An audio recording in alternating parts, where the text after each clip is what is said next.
Viemos apresentar o que a Portela tem, pois o samba bonito, poeta bonito, a harmonia também. Viemos apresentar o que a Portela tem, pois o samba bonito, poeta bonito, a harmonia também.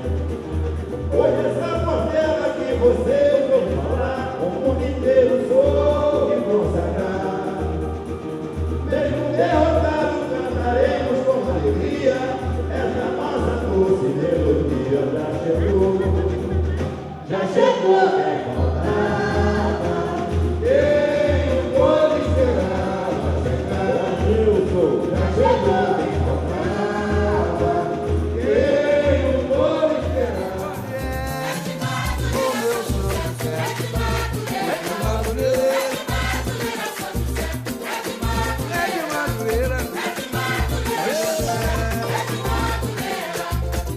Madureira, durante 100 anos, pelo menos, gozou do mais completo abandono.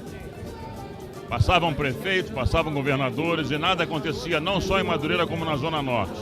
O Eduardo Paes veio resgatar a nossa área. Veio comprovar que o que ele prometeu, ele iria cumprir. Para nós é uma satisfação enorme. Tem gente que está espantada com a quantidade de obras, porque nunca viu nada antes. Pelo menos 100 anos de Madureira não acontecia nada. Madureira é um bairro importantíssimo e merecia sua homenagem.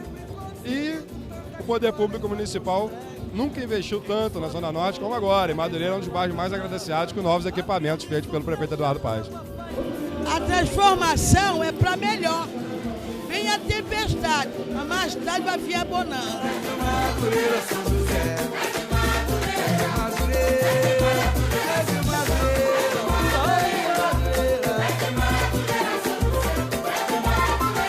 Segura a barra da saia e cai na gandaia a noite inteira, porque é.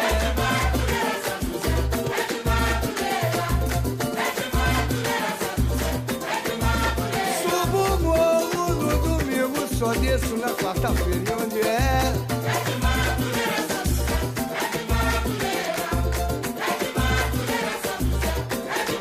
O aniversário é o meu barato, sou malandro nato, não levo rasteira, porque é.